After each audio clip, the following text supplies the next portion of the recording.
천상천하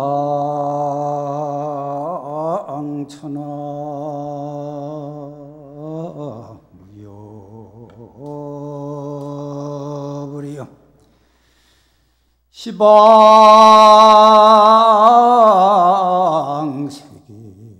영무비를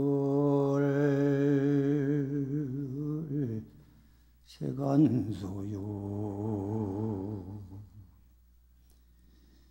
아진견하니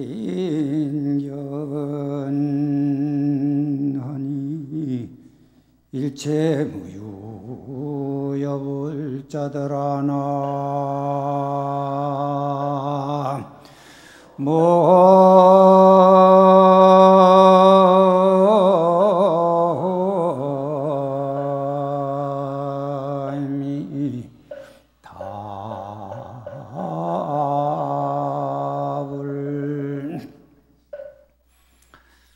우리는 서가모니 부처님 정근을 하면서 마지막에 꼭 이 개송을 합니다. 천상천하무여불이라. 하늘과 땅 어디든지 어느 곳이든지 부처님 같으신 분은 없어라. 그렇게 합니다. 세간소요 아진견이지 세간에 있다고 하는 모든 존재들을 다 봐도 쳐다보고 살펴봐도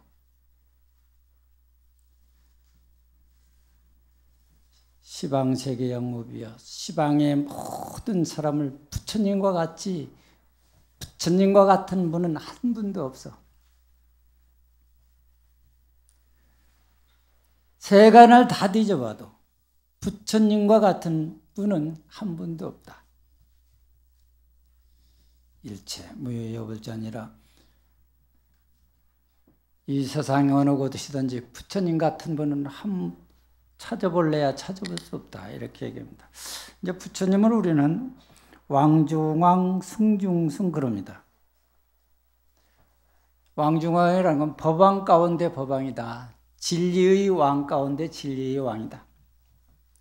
승인 가운데 승인이다. 그리고 열애식포 중에 천인사라고 하는 얘기가 있어요. 천인사. 부처님은 천상과 인간의 스승이다. 이 세간의 중생들이 스승일 뿐만 아니라 천상 28천의 스승이시다 그래요. 그리고 사생의 자부이시다 그러죠. 테란스파 사생의 자비스러운 어버이시다 이렇게 얘기합니다. 그래서 우리 절에서 그 아침에 종을 칠 때는 28번을 치고 저녁에는 33번을 칩니다. 이게 28번 치는 것은 천상에 다 울려 퍼지라. 28천에 도설천, 화락천, 타화자재천, 광강천 수많은 천상이 있는데 그 천상은 복을 닦은 차이에 의해서 수명이 수십 급, 수백 급 되는 것도 있고 수천 급 되는 것도 있고 수만 급 되는 것도 이렇게 차이가 아주 다양합니다. 천인들의 스승이요 인간의 스승이요 사생이 잡으시더라. 테란스파 사생이 잡아요. 태로 나는 중생들, 알로 나는 중생들, 습기로 나는 중생들, 화생으로 나는 중생들의 모든 어버이시여. 부처님을 인류의 스승이라고 하는 이유가 있습니다. 부처님께서는 모든 지혜와 복덕을 다 구적해서 모든 생명의 근원이요 실상이에요. 모든 중생의 광명이에요. 모든 중생의 지혜의 빛이요. 모든 생명의 지침이야. 생명이 가야 할 길이요. 그렇기 때문에 만고의 스승으로서, 우주의 스승으로서, 진리의 스승으로서 우리는 존경을 하는 것입니다. 그 부처님께서 얼마 안 있으면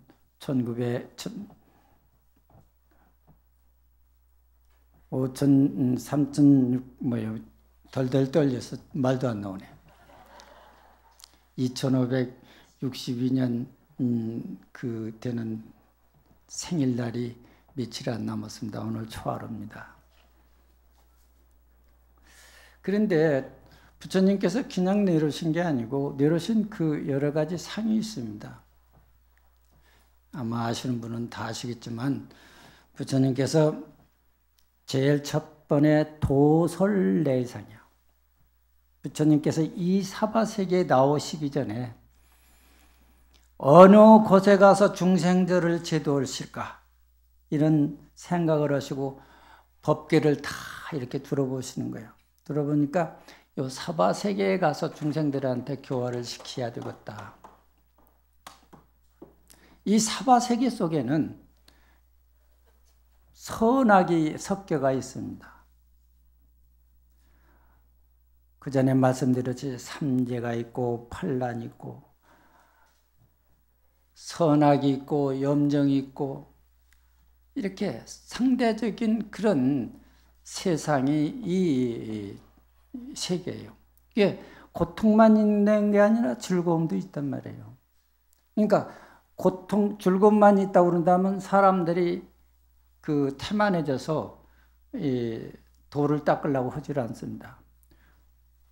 절집안에 기한의 발도심이라고 하는 얘기가 있어요. 뭐냐, 춥고 배고파야 도 닦을 마음이 생긴다. 어렵고 힘들어야 도 닦을 마음이 생긴다 그래요. 어렵지 않고 즐겁기만 하면은 뭐 이대로 좋은데 내가 도 닦아서 뭐에 필요한가 이런 생각을 하는 거예요. 그래서 도 닦을 생각은 안 하는 거예요. 그러니까 고통이 섞여 있기 때문에 고통이 있기 때문에 이 고통을 어떻게 면할 수 있을까 그런 각막깔림이 들어야 돼요. 그래서 부처님께서도 이 사바세계를 선택한 것은 여기가 가장 도를 가르치기 좋은 곳이다. 이 사바세계라는 곳이. 그렇기 때문에 이 세상에 나오시는데 도솔천에서 4,000세를 사셨다고 그래. 그러니까 우리가 인간 세상에 나약은 탔습니다. 천상의 세계는. 우리 막바로 외엔 4천왕 세계도 인간 수명 500세가 일주야라고 그래요. 이게 얼마나 긴 세월을 복을 받고 사냐고 말이에요. 이게 도솔천은 더 하겠죠.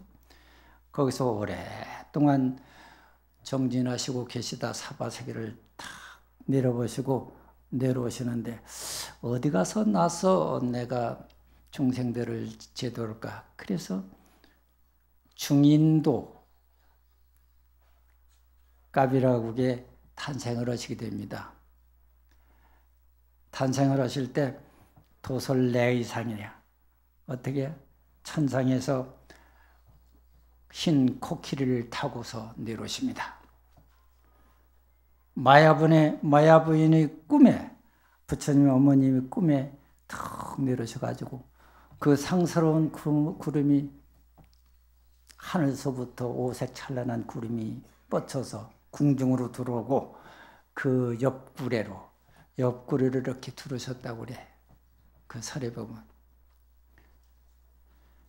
그래서 나실 때 부처님께서 나시려고 하는 그 날짜에 인도 풍속은 친정에 가서 아이를 낳는 그런 풍속이 있다고 그래요. 친정으로 아이를 낳기 위해서 갑니다. 눈빈이 동산이 도달해 보니까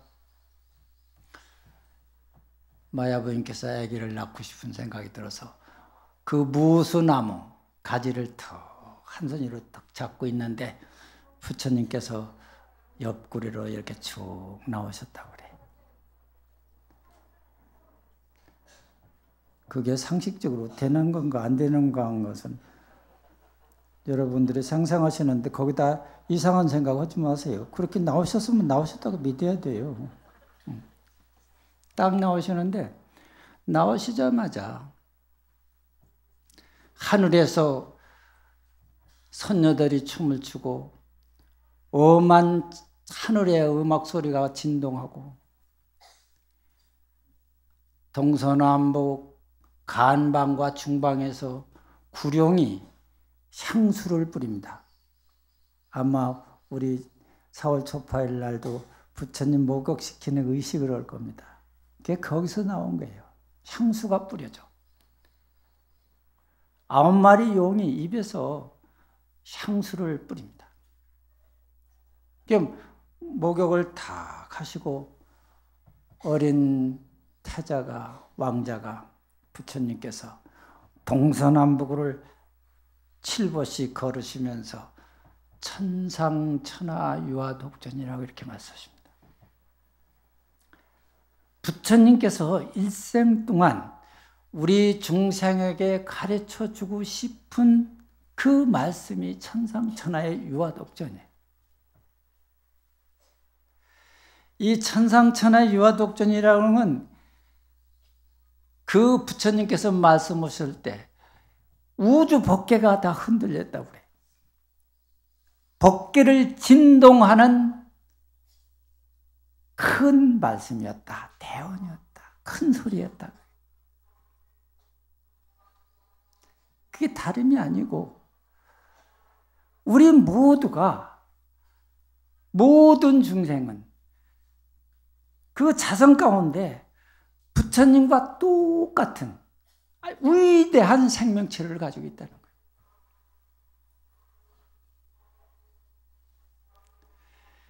그 생명체에는 무한한 지혜가 있고 무한한 재배가 있고 무한한 위실력이 있고 무한한 공덕이 있고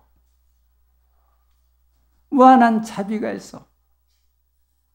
그런 그 위대한 생명을 다 가진 것을 부처님께서 나오시자마자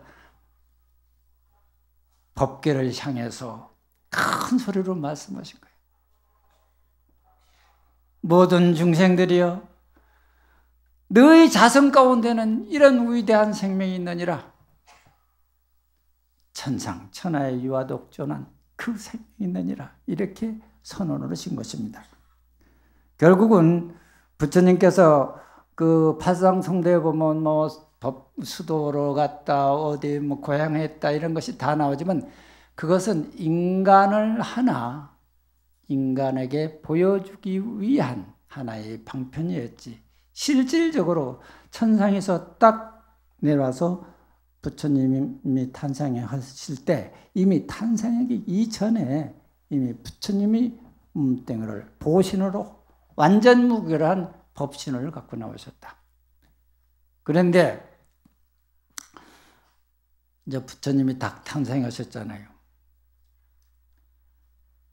탄생하시고 나서 왕자로서 생활하시는데 부처님이 여러 가지 모습을 보여주잖아요. 출가 전에 동문, 서문, 남문, 북문을 탁 가보니까 생로병사에 허덕이는 모든 중생들을 보게 됩니다. 그런 걸 보시고서 출가를 결심하신다고 이렇게 말씀이 되어 있습니다.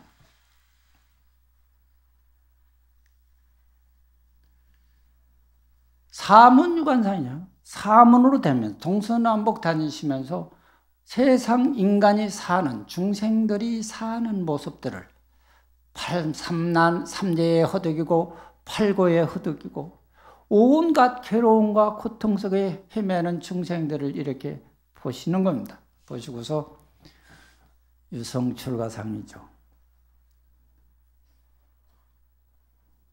밤중에 성을 뛰어넘어서 출가를 하십니다.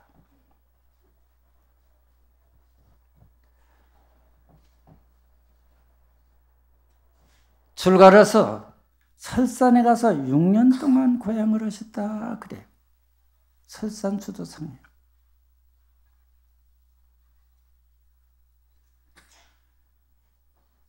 그 고향하실 때 가지가지 고향생활 여러분들 보신 분들이 있을 거예요.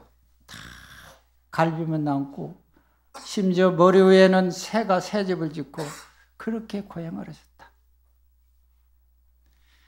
그런 것들은 다 다름 아닌 중생에게 배워주기 위한 하나의 방편이에요.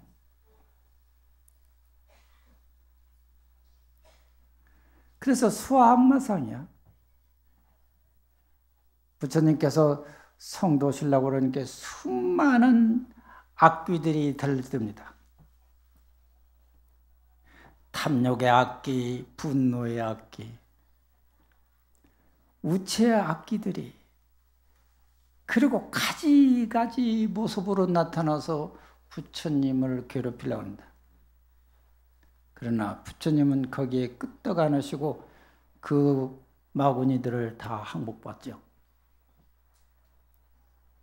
그래서 성도의 모습으로, 보신의 모습으로 나타나십니다. 제가 말씀드렸지만은 부처님께서 일생 동안 어떤 그런 모습은 하나의 중생들한테 그런 모습을 비워줌으로 해서 중생들이 이 세상이라고 하는 것은 이렇게 사는 곳이라고 하는 것을 실질적으로, 현실적인 것을 보여주신 거예요. 노곤전법상요,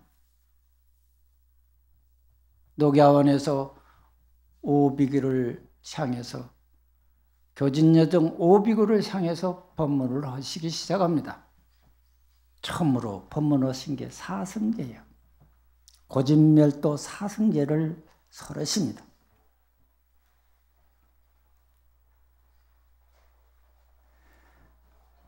고통이라는 것이 왜 오는 것일까? 왜 고통이 있을까? 고통이라는 건 다름이 아니고 중생의 집착심에서 오는 것이다, 그거예요.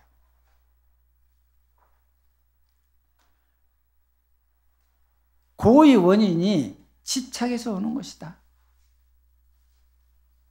그 집착만 버릴 것 같으면은 중도에 들어갈 수 있다. 고진멸도 사제법을 이렇게 설셔서 중생들을 교화하시기 시작하십니다. 마지막으로 45년 동안 그렇게 녹야원에서 시작해서 45년 동안 고구청령이 중생들을 교화하십니다.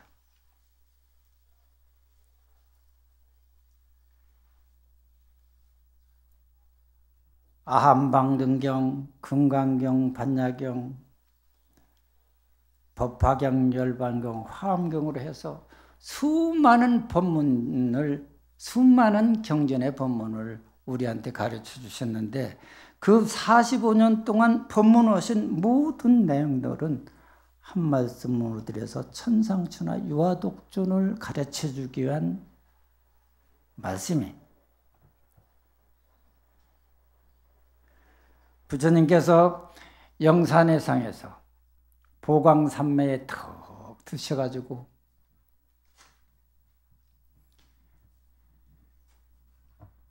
선정에 들으니까 거기에는 무량묘와 백천산매가 부족해. 이것을 어떻게 중생한테 가르쳐 줄까? 천상천의 유아독존이라고 말씀은 하셔서 했지만은 어떻게 가르쳐 줄까?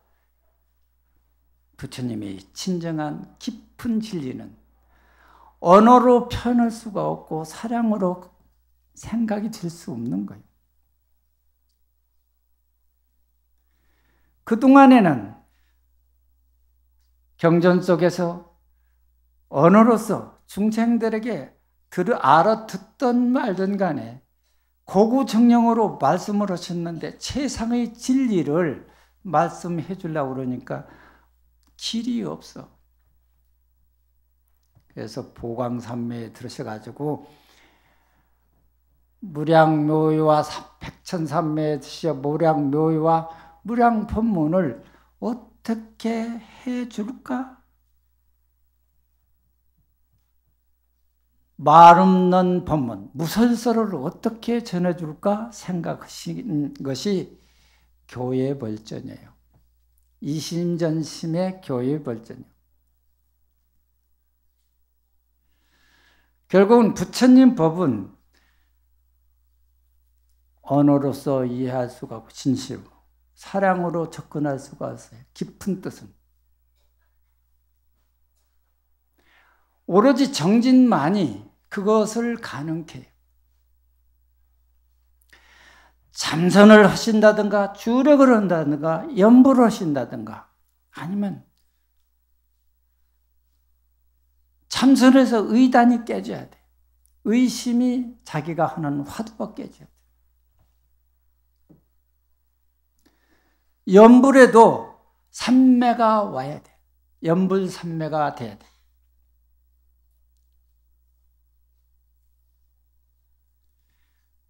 주력을 하면 무량겁에 내려온 모든 업장이 다 소멸돼.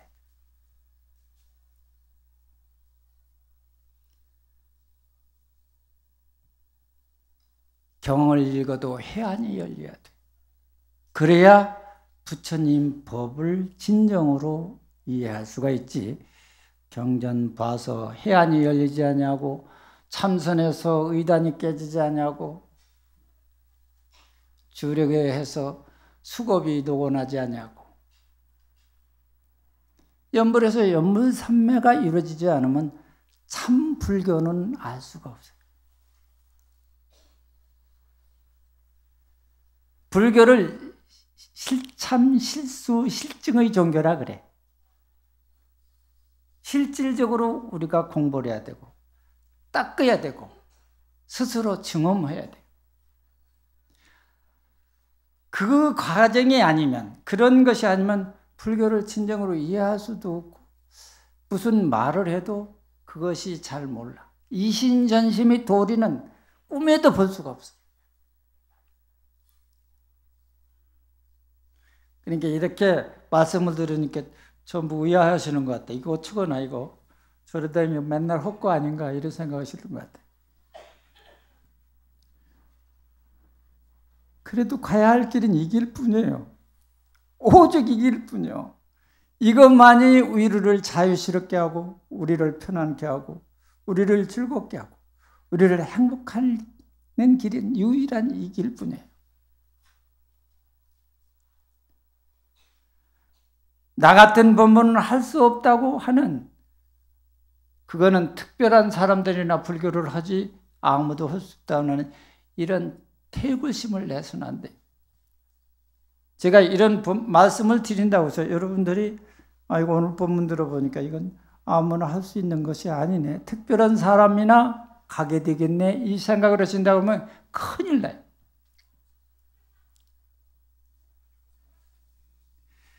진정으로 부처님 제자라고 그런다면 매 순간 매 순간 부처님의 마음속에다 담고 자기가 연불을 하든 주력을 하든 참선을 하든 경을 보든 간에 그 자체가 이미 어떤 결정적인 결과는 오지 않았다 하더라도 그 길을 부단히 가는 자신이 행하지 않으면 갈 수가 없지요. 도달할 수가 없어요. 그래서 어른들이 천사불의 일이량이라고 그래. 천번 만번 생각하고 해봐야 말짱 헛거다. 행동 옮기는 것만 갖지 못해. 연불도 지극정성으로 하고 주력도 지극정성으로 하고 정진도 지극정성해. 부처님 법에 갖는 것은 다른 거 없어요. 정성스러우면 돼. 정성. 그리고 간절한 생각만 가지시면 돼. 그렇게 하면 한순간만 그렇게 하더라도 수많은 죄업이 녹아지고 공덕이 오게 되어 있습니다. 불행이 점점점 멀어져 가고 행복의 길, 편안한 길이 오게 되어 있습니다. 불교는 관념적으로 믿어서는 안 됩니다. 그래서 우리가 등불을 켰다, 등불을 켜다 이렇게 켜는 게 뭐이겠어? 부처님께서 우리한테 말씀드리신 열반하기 직전에 아란존자한테 또 많은 제자들한테 윤으로 남기신 것이 자등명, 법등명이에요. 자신의 등불을 켜라. 자신의 등불이라는 게 뭘로 켤 수가 있겠어요? 연불주력 참선 간경이 통하지 않으면 그건 켤 수가 없어요. 그걸 열심히 해라 그래요. 자등이 켜지는 순간에 진리의 등불은 자동적으로 켜지게 되어 있어요.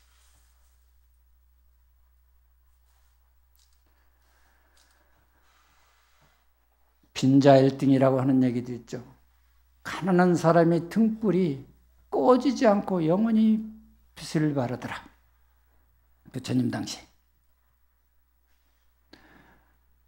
여기 있는 모든 분들, 이 세상의 모든 분들이 전부 가난합니다. 다 가난한 사람들이. 이 부처님 오신 날을 기해서 모두가 마음 가운데 그 정성스러운 등불을 다 켜셔야 됩니다.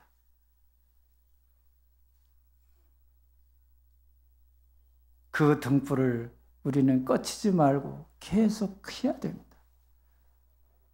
정성의 등불, 진실한 등불을 항상 켜셔야 됩니다. 그 등불을 켜고 있는 한은 모든 악난은 다 쓰러져 가고 나쁜 것은 없어지고 불행한 것은 없어지고 고통스러운 거 없어지고 부족한 거 다 없어지고 넉넉하고 자유스러운 것이 쏟아져 줄을 타고 오게 되어 있습니다.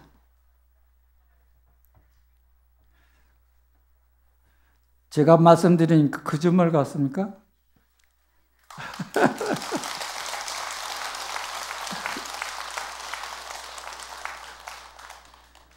진실에 가셔야 돼요. 멀리, 진리는 멀리 있지 않습니다. 아주 가까운 데 있습니다. 매 순간, 매 순간. 쓸데없는 잡생각, 쓸데없는 잡사에 손을 떼기 시작하면 돼요. 그 순간에 청정심으로 돌아가게 되고 그 청정심은 만사를 성취하는 근원이 됩니다.